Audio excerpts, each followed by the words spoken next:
discretion is advised. Hey everyone, this video is brought to you by Audible. Audible is offering you a free audiobook with a 30-day free trial membership. All you need to do is go to audibletrial.com/bgunlocked. The link is in the description below, and now enjoy the video. Hey everyone, welcome back to Board Games Unlocked, and today I'm doing my top 20 anticipated expansions of 2020. So, 320s, 20 expansions to talk about, and this one's a little late. Like, I probably should have done this probably around the end of December or beginning of January whenever I did the top 20 anticipated games of 2020, but better late than never, right? And yeah, these are, oh man, these are some exciting expansions this year, and something that, because whenever you look for an expansion, what, at least for me, what makes like expansions exciting is not whenever they make them overly complicated, and now they're just basically adding more fantastic and streamlined content, not just more content, you know? So I'm a little bit more pickier on expansions than what I used to be like in the past, in my younger days in the hobby, where I would be like, I need everything. Nope, I don't want bloat. I want, like, I want quality, not quantity. And yeah, so I'm very excited to talk about these. So let's go ahead and jump right into it with, now this expansion, there's no honorable mention. There's 20 games here, but this one would definitely be higher on this list if it hadn't already come out. See, this is what I mean about being a little bit late, but that is Root, the Underworld expansion. This one I actually already have, and I've already played with this expansion, so that's why it's at 20, because I can't really anticipate it anymore. I've already played it, but just be rest assured that this would have been way higher. And I gotta say, this expansion is fantastic. There will be a no run-through review coming up. There might already be one, depending on, you know, order of whenever I get these both uploaded. But if you are a fan of Root, and this is what I'm talking about, quality over quantity, there's only 2 factions that get added to this, but they add so much to the game that it's amazing. And I don't know what their plans are in the future with this game with Root. I know they just kind of did Oath, so they might be moving on to that, leaving this one alone. I am perfectly fine with this being it. I mean, one more expansion, adding 2 more would just be gravy.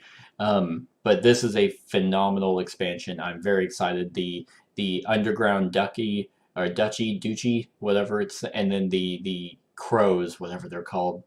Oh, I can't remember what that faction is called, but they are both just radically different, super asymmetrical. It's awesome. Love it. So that is number 20. Number 19. Here we go with an expansion that isn't out yet, and I don't even know where it's supposed to be, but that is the Through the Ages New Leaders and Wonders expansion.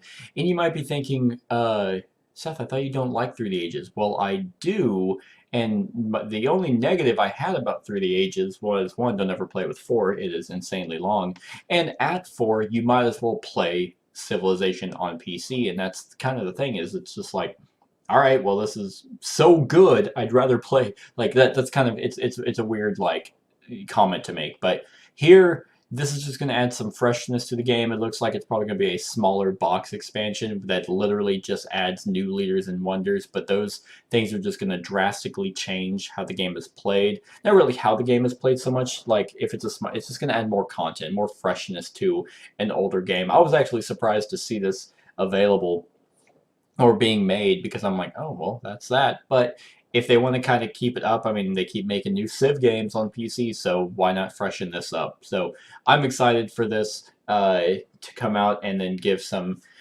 air, give a new breath of fresh air to Through the Ages, a new story of civilization. So that's my number 19.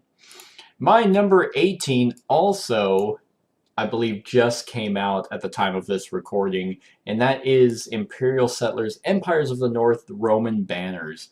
If this is anything like the Japanese expansion, it's gonna be great, because what they're doing with Empires of the North is basically making your own deck feel way more unique than what they do in Imperial Settlers. And at first, I didn't know which one I liked between Imperial Settlers and Empires of the North.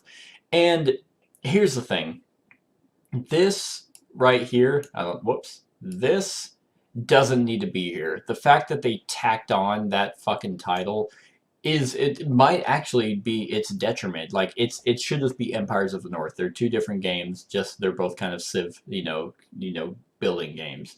But anyway, Roman banners. I'm very excited for more factions. Like what I'm hoping what they start doing with these though is start coming out with more solo scenarios. I know, surprising, right? Uh, because what the base game did came with like 5, and I feel like that these should come out with kind of like their own unique ones per faction. The Japanese one didn't. I don't see them doing that with this one, but the more factions, the better. And it looks like they're probably going to come out with 2, just like they did with the Japanese one. Let's take a look at some pictures, maybe some cards to get an idea for what this is going to be about. So, Trebuchet, action, spend 1 fish for each thing in your empire to gain 2 for each set. Okay, so this one is going to be kind of about the sets. Interesting. Interesting. So, because of the balance, like, so it looks like the spend to build, spend a fish for each type of market or whatever this is in your like whatever tableau, and then so then you can gain a bunch of gold for each set of those that you have. That's pretty interesting. Okay, okay, because I remember they had like set building in one of the expansions. But yeah, I'm very excited for more expansions and more factions to play in Empires of the North Roman banners. My number 17. Yep, my number 17 just finished its Kickstarter, and it is called Enchanters East Quest. And here's the thing about this one is I'm sure that it'll be in 2020. They just ended, and at this point it's February, almost end of February, but they were really quick with their other Kickstarter. Um, so with here, they are actually working with Mythic Games, and Mythic Games is the one who made the Joan of Arc, the Time of Legends Joan of Arc story. They're the ones who did oh god, the big one with like the Greek gods that I'm totally drawing a blank on. Mythic Battles. Um, so they're teaming up with them to add a bunch of new factions, and just kind of like with this game, like I'm starting to be really big into like lots of cards, like card content and things like that, probably because I started playing Magic again, here over a year ago. And looks like they're adding in geishas, samurais, pirates, ninjas, nagas. Oh, I can't just slide over. Lame. But the fact that you just can just mix and match between any type of it, like just okay, in a 2-player game you have 3 factions, in a 3-player game you have 4. If you 4-player game you have whatever it is, whatever it's supposed to be. You just have those types of just different combos, and that's how you're gonna delineate of how the game's gonna go. I love games like that where it's just mash a bunch of different factions and you have a wildly different experience, similar to Smash Up. So very excited to see that this. I can't imagine this is bringing too much, except just more to the game. And in this instance, more is good because all you like it's so simple. All you're doing is adding factions that are going to have their own theme, and then you're going to add overlords that are going to have their own theme, and then whatever villages that you're like settlements that you're protecting that also have its own theme. It's going to be really neat. I'm excited for this one. So that is obviously it's on my anticipated for 2020. So that's my number 17, Enchanters East Quest. My number 16 is going to be very, very simple. It is the Cliffs of Cold Harbor Edge of Darkness expansion. I love Edge of Darkness. I think that, once again, this is a card. I mean, it's a deck builder. It's a card crafting shared deck building system, which I thought was really weird. And once again, I'm surprised at how much I liked Edge of Darkness, considering I didn't really care for Mystic Vale. And I haven't played Mystic Vale with all of its expansions. It probably is a lot better now. But with Edge of Darkness, this is going to add more locations and more contacts, which are just going to have wildly different feels to them, that are going to give you a bunch of different deck building combinations in order to be able to complete whatever the scenario is, to be able to fight and get points and things like that.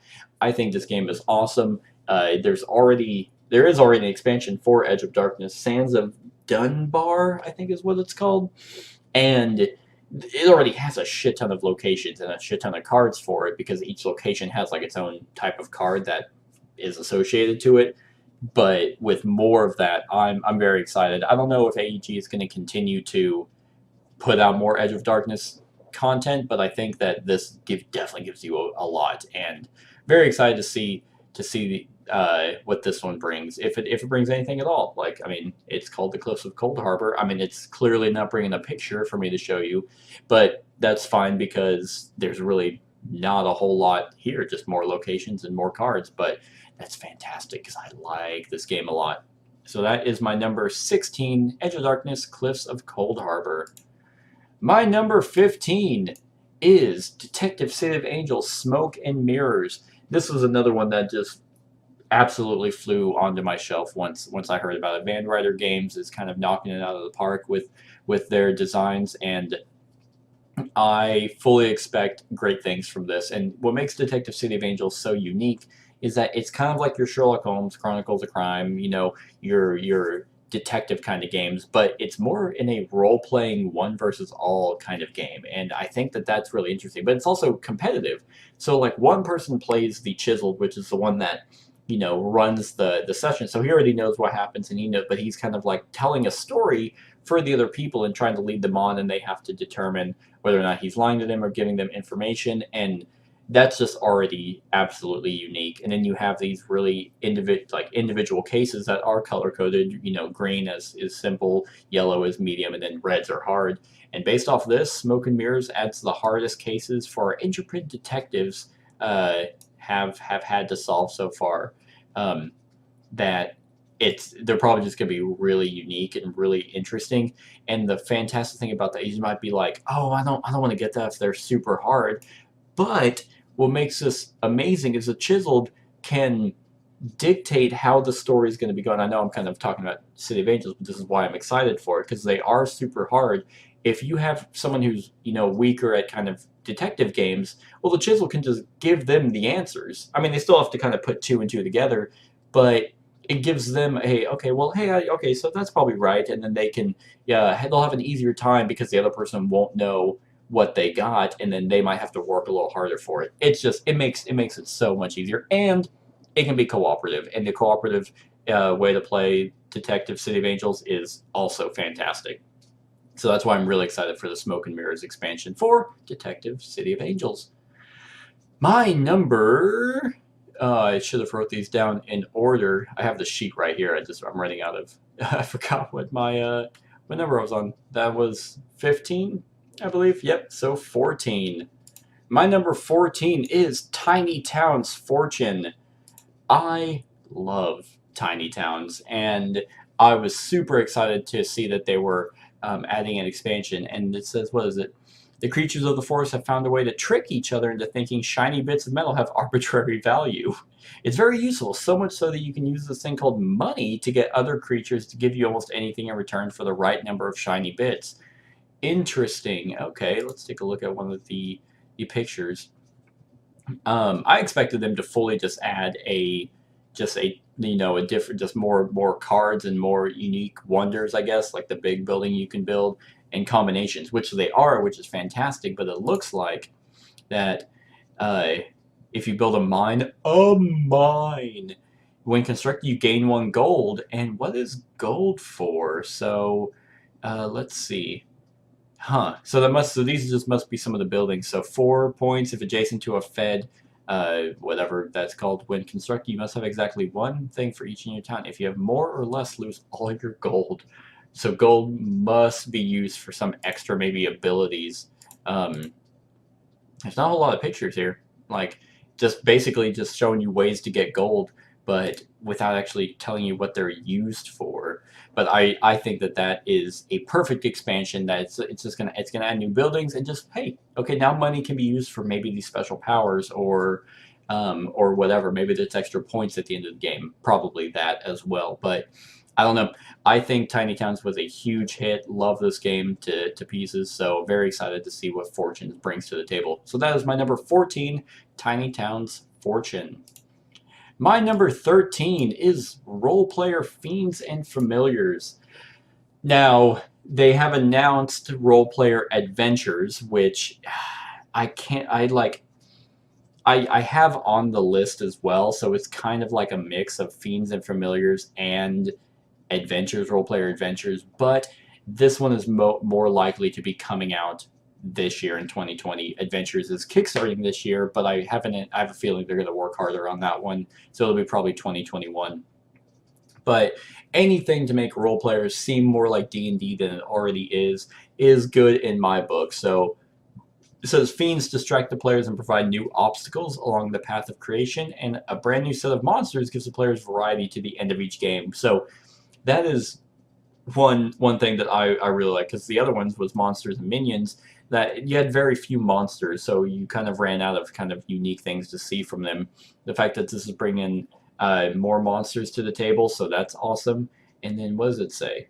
I guess familiars might just be something else that you can just kind of construct that give you another element to your role-playing character that you're going to be dice drafting. Here, it looks like that they also have unique sets of dice, like different color coordination with different pips that are probably going to be unique in some way, probably to the familiars.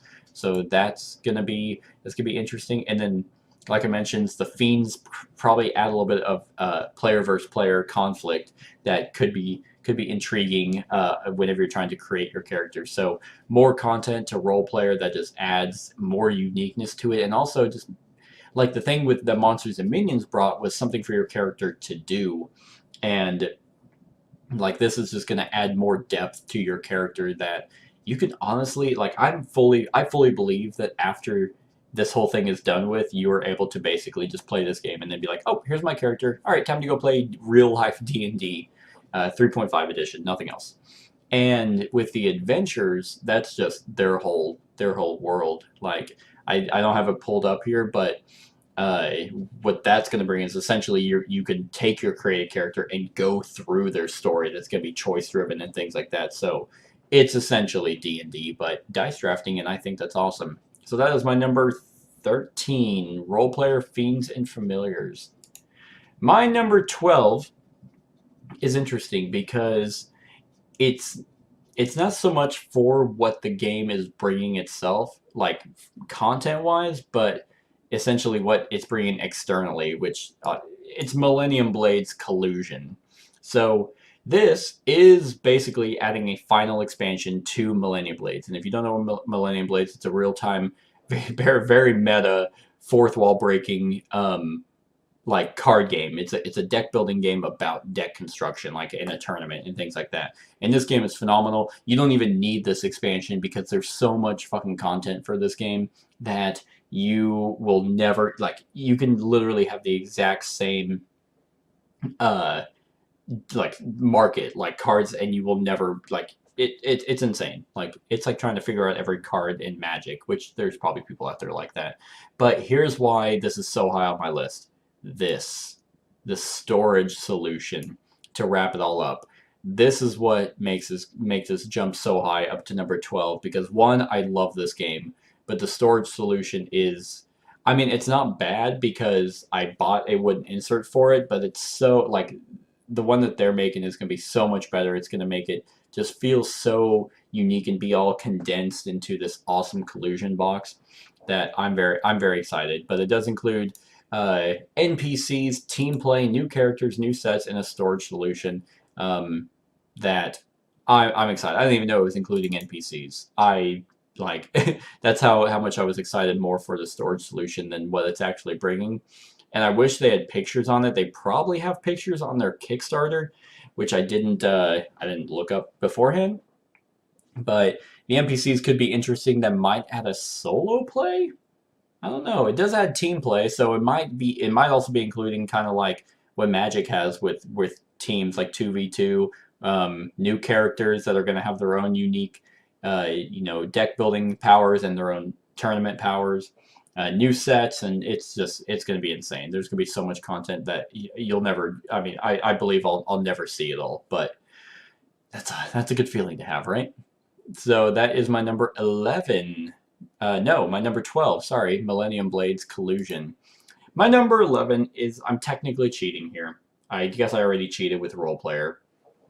But my number 11, because I couldn't really decide which one I wanted to put, but it is Kingdom Death Monster, the Gambler's Chess expansion, and the Kingdom Death Monster Campaigns of Death expansion. Now, here's the thing. I don't even fucking know if these things are going to be out in 2020, because they, like, Poots and their team just really like to drag their feet because they constantly are making changes. It's like, I don't know if I like this. It's like, then don't take people's money if you don't have a game. But anyway, that is beside the point, because I'm still very excited, and I have everything for KDM, so yeah. But the Campaigns of Death, what makes this one amazing is it is a campaign book. Basically, it's a book that has all the expansions into one solidified, like, one rule book, which is awesome because, and also updated to reflect the new kind of current rules and erratas. But like having it all in one book is gonna be so nice, because there's so many times where it's like,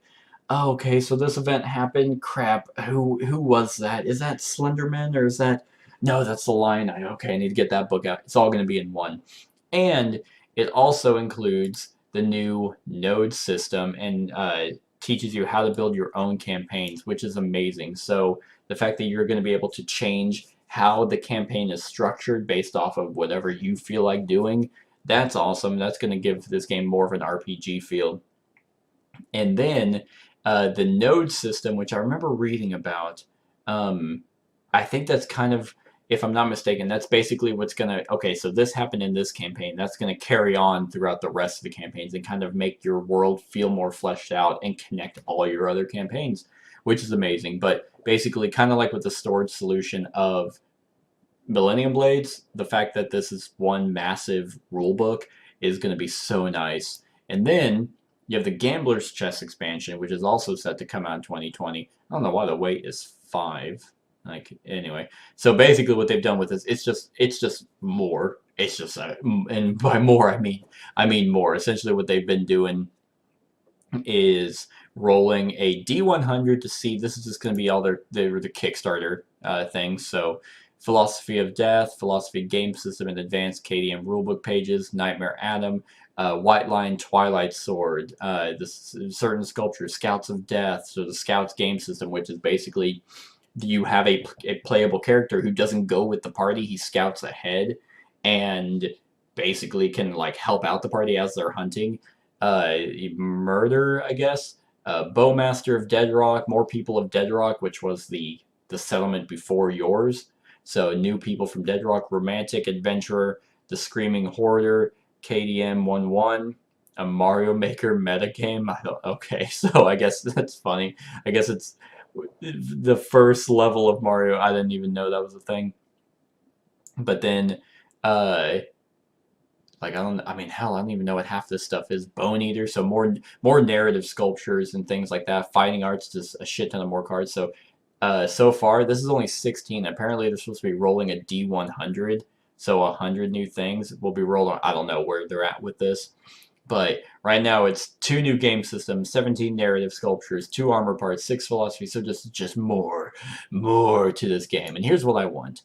I don't even care so much that it's more of cards and more. I just want more narrative stuff. I want this world way more fleshed out. And the Gambler, someone you can encounter in the core game. Like, he's just some sick guy that you can run into, and he can, he can just easily kill you, but yeah, this is why I couldn't choose, because it was like, okay, amazing rulebook or just more content. And I think, I'm more excited for this one just because it has seemed a more fleshed out, node system and things like that, but also that it's just ease of access and ease of play for this game. So that is my number 11, Kingdom Death Monster Campaigns of Death and Gambler's Chest. So here's where it gets good. The other ones, they were actually really trash. I was just trying to fill 20, but no, that's not true. But this is where the expansions I cannot wait for. And my number 10 is kind of a weird one, and this is why. Because I haven't even played the base game, but it is Bloodborne Forsaken Castle, or Forsaken Cainhurst Castle. Here's the thing. Bloodborne is, at this point, my favorite video game of all time. And second to that would be Legend of Zelda Twilight Princess. They're very close, but Bloodborne was a game that I finally was able to overcome the difficulty, because I always hated the From Software games. And this kind of made me jump into it and love those games. Dark Souls, Sekiro, and Bloodborne. And I've beaten this game 4 times. Yeah, I believe it was 4 times. And then I lost my save data and cried. Because I was actually silver. I had to... Anyway, this is my... So regardless of if the board game sucks, I could not care less. I just wanted... I really got this for the minis. But Cainhurst Castle is my favorite spot to go in that game. Not my favorite boss. I love that boss, but the atmosphere and the lore behind it is absolutely fantastic. So I just want to explore this in the board game, and like I'm very excited for this. Out of all the expansions that they made, this is the one that I was waiting for, because I'm like, they better announce Cainhurst Castle, because they were doing some weird path thing, you know, that some people do on Kickstarter, and I'm like, ooh, this better show up. But it looks like, yeah, it's 2 new tiles where you'll be able to experience not just 1, but 2 full campaigns, plus a side mission chapter, all populated by 20 miniatures, including 5 types of enemies and 2 bosses. So let's see. Let's take a look at what they are. So there's Martyr Logarius, so that's 1 boss, and then the Queen, like, I don't know, yeah, Vileblood Queen Annalise. I don't know why. I mean, it says 2 bosses, so I don't know what... Oh! No, that's the Rider Palash Hunter.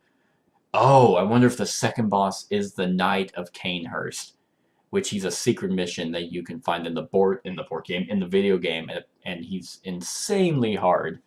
Yeah, that might be it. And the side mission might be her story. So, regardless, I'm so excited for this game, and it's kind of a cheat because it's at number 10. Again, I haven't even played it, but I know I'm going to be very excited for this one to come out, and hopefully it is in 2020. Hopefully I just get everything. So that will be my number 10, Bloodborne, the Forsaken Castle, Cainhurst, or the Forsaken Cainhurst Castle.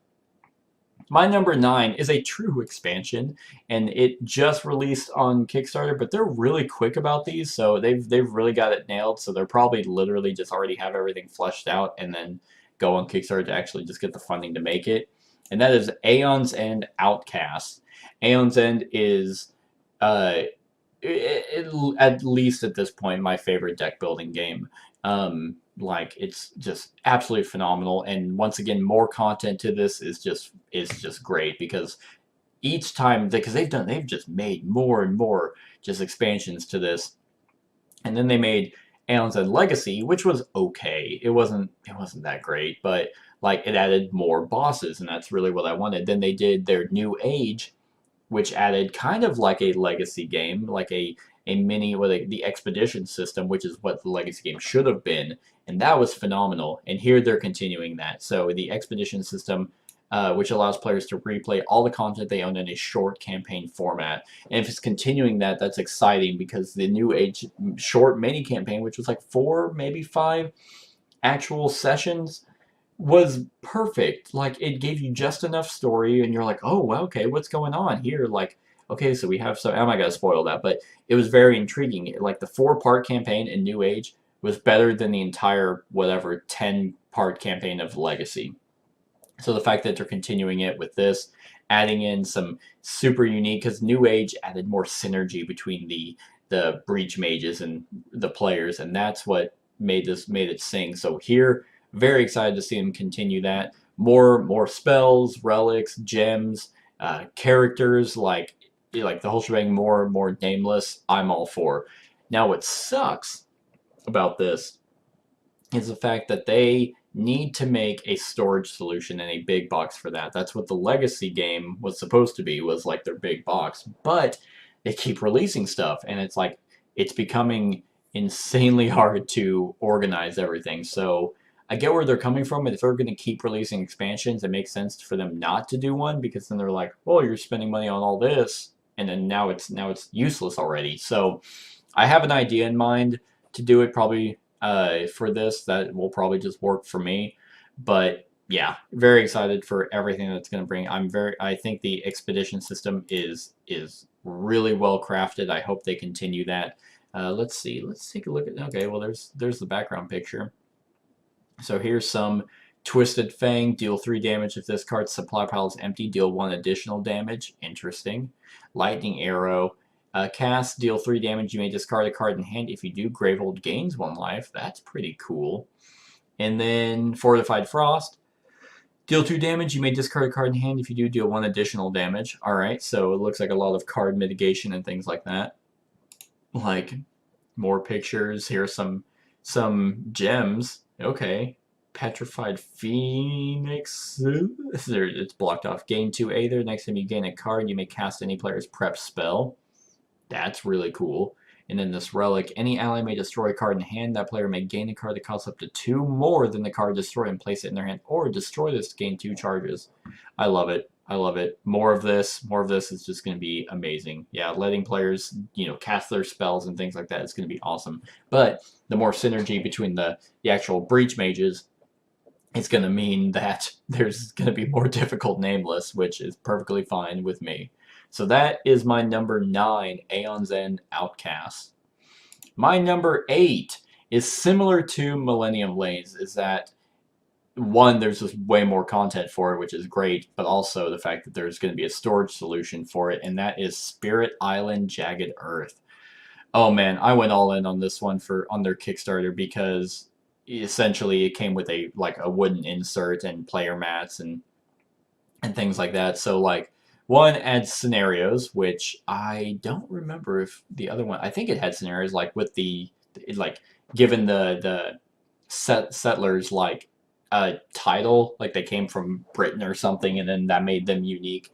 But we made this, it's adding 10 new spirits, which is insane because there's already a bunch of spirits that are absolutely unique. But 10 new spirits, new island boards, which is going to be cool because that'll give it some new flavor, with the way the board is set up. New event cards, new Fear and Blight cards. It's just going to add so much more to this game, more variety in how the game is going to be played with Fear and the way that the settlers are going to play. I didn't even know it was going to be 10 new spirits. I knew they were adding more, but there's going to be 10, and then plastic, wood, and cardboard tokens. So I'm hoping that it has a higher quality because this game did not have the best quality. I mean, the artwork was phenomenal, but the actual components were just, they felt kind of cheap. New play options combining adversaries playing with an archipelago, so a split island. Oh, okay. So it just seems like they put everything in the kitchen sink in this expansion, and this might be it. I'd be surprised if they did any more after this, but I think that this is definitely more than enough, because now you have, with 10, I want to say that gives you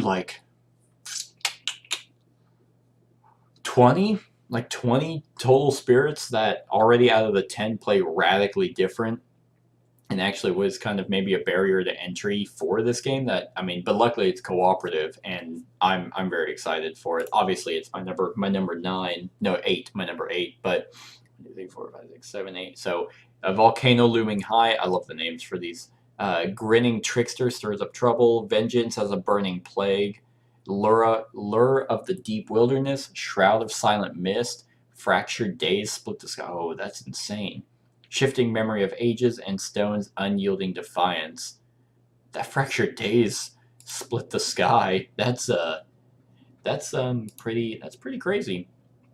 So I mean, if I went on an island and I saw something like that, I'd be like, yeah, we're just gonna fucking leave. I really don't want to live here. It kind of sucks anyway. And then they kill me for saying that. But yeah, I love Spirit Island. It is, in my opinion, the best cooperative game out there. But so more content is perfect for me. So that's my number 8, Spirit Island, Jagged Earth. My number 7 shot up to the list, and this was one that kind of took me by surprise that they were even making, and that is War of the Ring, Kings of Middle-earth. I love War of the Ring. I love Lord of the Rings, and each expansion that they have done for this game has just been more and more thematic, and more what if this happened in Lord of the Rings, and more just awesomeness for both sides of the table, Shadow People, the latest one, the Warriors of Middle-earth, that gave each one unique factions to control. That was awesome. and then the same for the heroes. So kind of here, the story is years before War of the Ring, the Dark Lord Sauron tried to bend the will of the kings and rulers of the free peoples with subtle machinations. His goal was to turn them into powerless puppets, or at least to weaken them in preparation of his plans for conquest. When the war came, they fought the Dark Lord valiantly, but for some of them, the weakness that Sauron nurtured proved almost fatal. So, I mean, here's the thing: is I don't like. It says the third expansion, the part they played in the story is greatly expanded. The new figures and rules that bring to life Theoden, Denethor, Dane, Brand, and Thranduil. Additional rules for siege battles, including siege machine figures and new units to expand the shadow armies, are included. Fantastic. Like it seems to be kind of a mix between both of these. The Lords of Middle Earth, where they added the unique kind of like key characters like Elrond and then the Balrog and things like that. Sounds like they're doing that here with Theoden, Denethor, Dane, Brand, and Thranduil. So Thranduil is so there's Theoden, which is the king of Rohan, Denethor, which is the steward of Gondor, Dane, I believe, is the king of the dwarves. I don't know who Brand is. That's the one that, and then Thranduil is wow. I am totally drawing a blank on who Thranduil is. Wow, okay, gotta look this up right now, because that's just embarrassing me. Thranduil. Oh, yeah, okay, so I knew that. I just didn't want to say that. Okay, the king of Mirkwood. I knew that. And then so the fact that they're adding rules for siege battles, which is really cool, because so far if it's like people retreating to like their strongholds, it's just kind of like, oh, you can only hit them on a 6. I like that they're actually doing something with that, making that more thematic. And then the new units to expand the shadow armies. I wonder what they're gonna add, because it seems like Theoden is good, Denethor's bad, Dane's good, Brand, I don't know who the hell that is, and then Thranduil is kind of in the middle. I don't know, but more content for War of the Ring. I'm very excited because I didn't know they were even doing that. So that is my number 7. My number 7, War of the Ring, Kings of Middle-earth. My number 6 is another cheat. It's the same game though. So, and this one actually seems more fair than the other cheat I had, because they kickstarted this with both expansions, and that is Everdell Spirecrest and Everdell Belfair. So I know they say 2019, but I don't have them, so it's 2020 for me. Here's the thing, Everdell is a phenomenal game, tableau building, worker placement game that is just adorable, fantastic artwork. Like I believe it's Starling Games' best that they've made. And then they added the Pearlbrook expansion, which just kind of fleshed out their little world of the anamorphic animals, or whatever they call them, where they're sentient and they have like their own little culture. I love stuff like that, which is funny because I never read Redwall. I probably should. But so Pearlbrook just added more of that, but not too much. And then they have these Spirecrest and Belfair, which Spirecrest is far beyond the comfortable borders of the Everdell Valley, deep in the mysterious and uncharted lands. Adventure is waiting to be discovered. So it looks like it adds weather cards that impose challenges, so kind of events. I like that. Discovery cards that players encounter intricate new critters and locations. So it looks like you can now send your workers out to go and explore to give you new locations and things to do that might just aid in your strategy. And then big critters are unique workers with interesting and helpful allies. So maybe if you go out and you find some specific ones, then you'll get new workers that can aid you and do stuff like that. So this one is awesome, and I really like the cover for it quite a bit. Whenever I was picking between the two, I kind of liked this one, this art a little bit more. But let's see. Let's take a look at some more pictures. Well, that's the Traveler Rabbit, so that looks like a unique one. Here's some of the meeples, so it looks like you can actually put your, oh, I hope each color comes with their own, like, their own little mounts. That is just adorable. Like, yeah, they have their own little mounts right there. You can just put them on. So let's take a look at the board. So yep, and here's the other thing that's fantastic about this is they have made each expansion like tied into the main central board instead of just being some like side piece off, where it's just like, okay, that doesn't really fit in. Like the fact that they have this connected into the bottom is awesome. And then the Probrook expansion just, covers the side and it fits into the artwork, because there was that journey track down at the bottom there that just gave you points at the end of the game.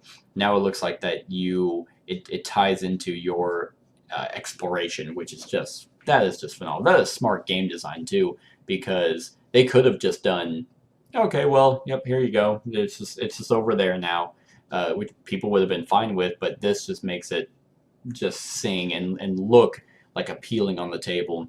So that is Spirecrest, and then you have Belfair, which the king is throwing an unprecedented year-long event to commemorate the 100th year since Everdell's founding. Come one, come all to the Belfair.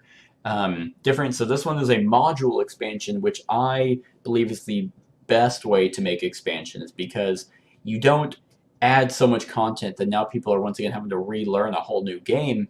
They can be like, oh, okay, let's do this. Let's do the individual player powers. Let's do the extra track, and you can do one at a time. And then, oh, okay, let's try it with these two. You just have infinite variety when you have a module expansion. So it looks like here you have components and rules for 5 to 6 players. Okay, player powers, and resource boards. That I love player powers. That's amazing. That's going to give everyone kind of their own uniqueness whenever they're coming to the game, depending on which player power they have. A Belfair board with a new market location, so now maybe some new items or new locations, things that you can buy instead of just your standard worker placement. Garland awards, which are shared endgame goals. I like endgame goals that people can see to strive for, but the fact that they're shared, that is interesting. And then new special event cards. Yep, perfect. Just more and more and more to this game. So looks like whenever they made these, that's actually really smart of them, because I thought Belfair was going to be another location too. So it sounds like you have Pearlbrook, which is its own side thing. The Spirecrest, which is something that your workers can now go do. And here it seems like it's more content. I want to see the board, like the different market board. So, well, that's just with those two in Everdell. For some reason, all these pictures aren't showing Pearlbrook. Looks like that's kind of the new market there, and then that's a lot of stuff. So I love Everdell, and I cannot decide between which one of these two I'm more excited for, because the other one just seems really cool and really interesting and adds more gameplay, like mechanics, and then this one is a module expansion. I think they're both going to be perfect. I can't wait. So that's my number 6, Everdell, Belfair, and Spirecrest. My number 5 is really the only reason it's so high is because of the game that it's coming to, more so than what it's On Mars, Surviving Mars. And I thought On Mars was fucking phenomenal. And there's so much meat to that game that, it's a Vital Lacerda game. And so far, this one I couldn't decide if I liked CO2 better or if I liked On Mars better. And On Mars was just underneath CO2. But here's the thing. On Mars, I believe, and I've told everyone this who's asked me about it, begs for cooperative. And it felt weird to, it was competitive, and it's not strictly like cutthroat competitive. Like everyone can kind of do exactly what they're wanting. And we did find that if people want to play cutthroat, you can play that game cutthroat, and it makes it a radically different style game, because we have played it the 2 times we played it. One, we were all like, okay, let's do this, and let's do this. One, we were trying to figure out the game. And the second is my friend just basically sweeped and took all the resources. So it's like, oh, okay. So now I'm going to make sure that I can end this as quickly as possible, because anyway, that's not the point. The point is that we were like, this needs cooperative. I think that's one of the biggest reasons why CO2 is higher than this game, is because I love the mechanics of On Mars, love the mechanics of CO2, but this one to me has a cooler theme, and the fact that they're working on a cooperative expansion for it, if done right, will probably make On Mars my favorite Vital Lacerda game. And I mean, who knows if they do it wrong? This is like, I don't want to play this. But the fact that CO2, you're working together to try and save the planet. Here, you're working together to try and survive on Mars and settle Mars. I mean that's why, because that was our biggest complaint was, hey, On Mars needs to be cooperative, and the fact that it's even coming out, I don't think this will probably even come out in 2021. I believe they're actually kickstarting later on this year, but maybe it's not going to be that much. The box itself looks really thin. Like, you don't have to change really anything about the actual game. You just have to, hey, here's a deck of cards, or here's a rule book. Here's how you play cooperatively. But they're probably going to add in some sort of it's probably going to add in some sort of like, okay, well, if we're not competing for these objectives, it's going to add some objectives that everyone has to meet, similar to CO2. But I believe in him. He was able to make CO2 second chance to make it cooperative. I believe he can do it here, and that's why it's my number 5, On Mars, Surviving Mars. My number 4 is also another expansion that actually has already come out. I have not played it yet, though, so that's why it's higher on this list. And that is Teotihuacan Shadow of Zil. I think it's Zil. That's how I'm going to pronounce it. Teotihuacan, I've done a run through for, and I've played the last expansion, late pre-classic period, and this game is phenomenal in every single way. Its expansion is phenomenal in every single way, and it's a module expansion. Every single module is fantastic, and I love this game. When I saw that they were doing another expansion, seems like adds 10 new technologies and 10 new starting tiles to the game. It looks like it's going to be a similar one to the late pre-classic period, where it's kind of module, new technologies, enhance advanced strategies, and add incredible variety, and new starting tiles. It's gonna make this game more just more rich with variety, that like you're not going to start seeing the same tiles over and over, that you're going to be like, oh, I'm going to go for that one immediately, which is perfectly fine. But adding this one with the modules of an already great game, it had to go high on the list, because I just I just loved both of the expansion and the base game, and just more content for it. I cannot wait. So that is my number 4. Yep, Teotihuacan Shadow of Zil. My number 3 is Chronicles of Crime 1400. Now, here I could have done, because they've announced 3, and it's like 1400. The one's going to be in modern day, or in, or maybe not early 1920s, and the one's in the future. But with this one, I mean, I easily could have done that, because all of them I'm super excited for. Similar to Detective City of Angels, Chronicles of Crime is a detective game that uses an app that does something. Both of those are absolutely unique and break away from the standard detective formula. Detective Modern Crime board game is the exact same way. But here, because of the nature of the app and the QR code, you'll be able to actually, like, you can actually go back and talk to people and be like, hey, so what do you think about this bloody knife that was in your apartment? Okay, fine, I killed him. Whatever it is. But the fact that they're now going to be doing, now they did have expansions previously with the Welcome to Redwall and the Noir one, which are theme based. But the fact that they're going into different eras of time, in the 1400s and then the future, I'm head over heels like excited for this. Like, I'm not going to read all this, but it brings back well-known mechanics while adding some new twists. Now you can deduce not only from the evidence you find or the testimonies given by various characters, but also from the mysterious scenes depicted on new vision cards. These scenes can be either from the future or from the past, and they usually involve characters and objects yet to be revealed. I don't know what that means, but that just sounds amazing. That sounds definitely more mysterious, like maybe kind of what time storage should have been. But this will actually be really good instead of hot fucking garbage.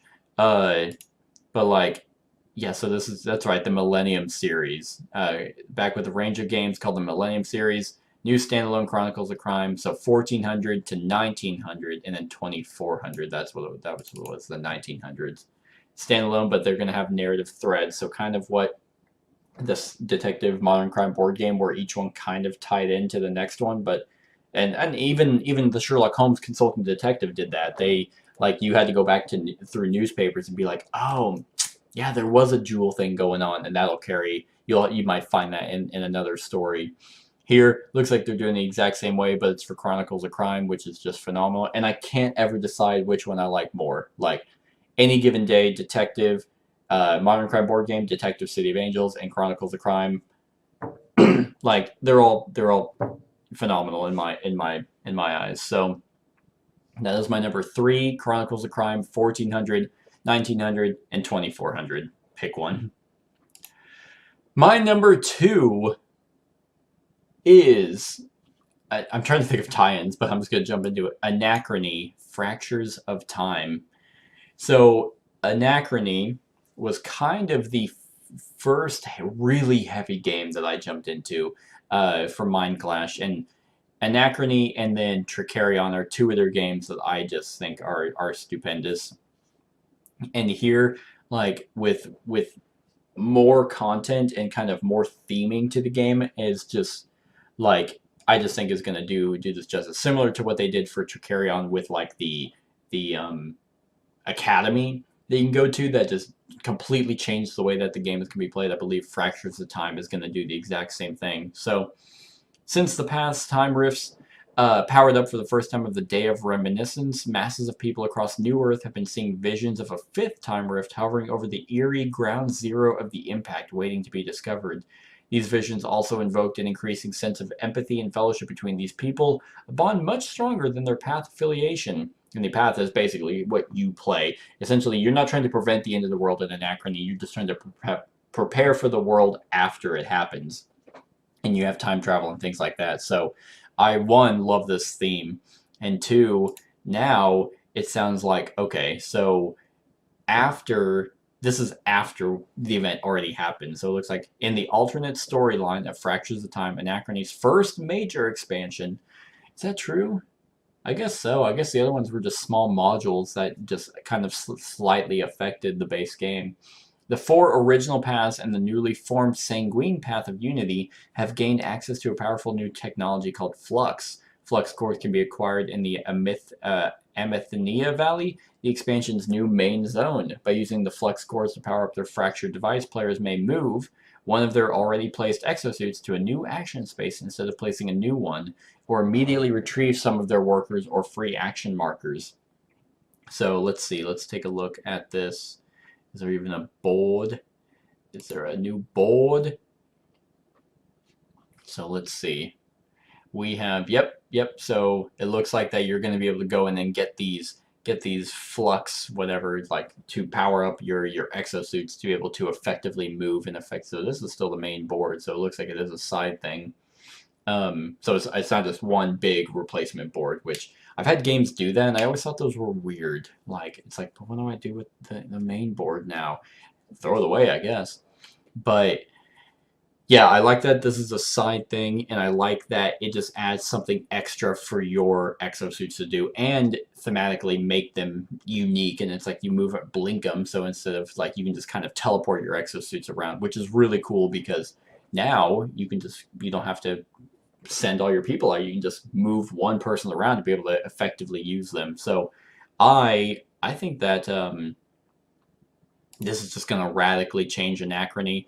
And I also believe in their latest expansion, they're adding ways to make the solo or the other modules work in solo gameplay. So very excited for that, because if you've watched my top 10 solo games, Anachrony made like the top of the list, because it is the best solo expansion that I have played, because it's so innovative to the other ones. But yeah, I can't wait to see what this brings to Anachrony. And this is, I always flop between Anachrony and Tricarion and which one I like better, but I think the sci-fi time travel and the way that this game works edges out Tricarion. But the Tricarion Collector's Edition was was amazing as well. So yeah, I think this is just going to keep kind of edging it up. So that's my number 2, Anachrony Fractures of Time.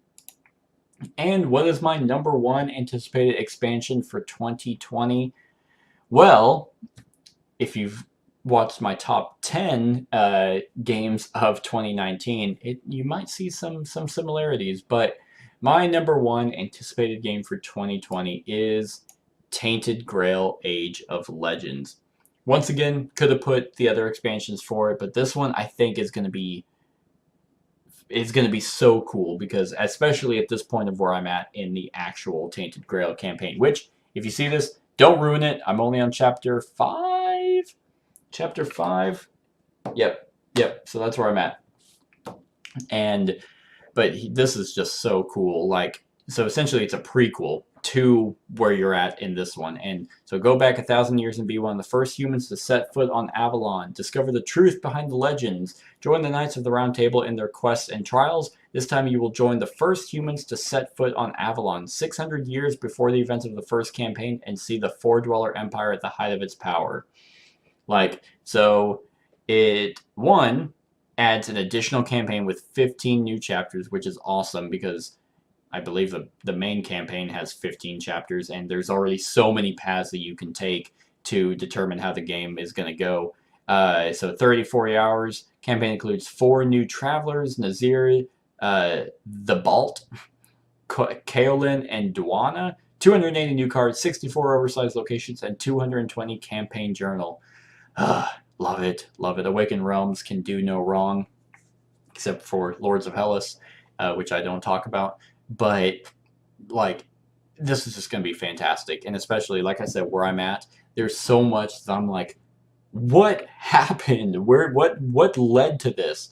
And this is probably going to answer my questions. So this does lead kind of a small spoiler, I guess, because I guess if they have this, then you don't have, like, it probably means that those questions aren't being answered in the main campaign, which is perfectly fine, because this will come out and adds more to it. So if this is as sprawling as the regular campaign is, and if there's multiple, like, paths to kind of see how the story goes, now with this being a prequel, probably not, but I'm hoping that still the way that you get to the final ending is different.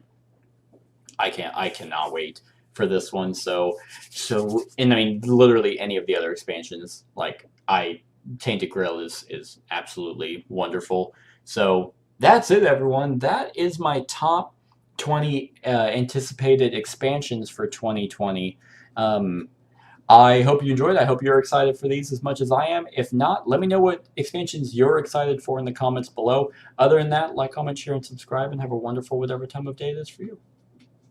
Hey everyone, thank you for watching, and I really hope that you enjoyed the video. If you would like to see more of my content, go ahead and click that subscribe button and the bell to be notified whenever I upload any new content. If you feel like supporting the channel, you can go ahead and click that Patreon link to be taken to my Patreon, and any help is truly appreciated. Other than that, stick around for any other run-throughs or reviews or cool top 10s or whatever I feel like putting on. Other than that, like, comment, share, and subscribe, and have a wonderful whatever time of day it is for you.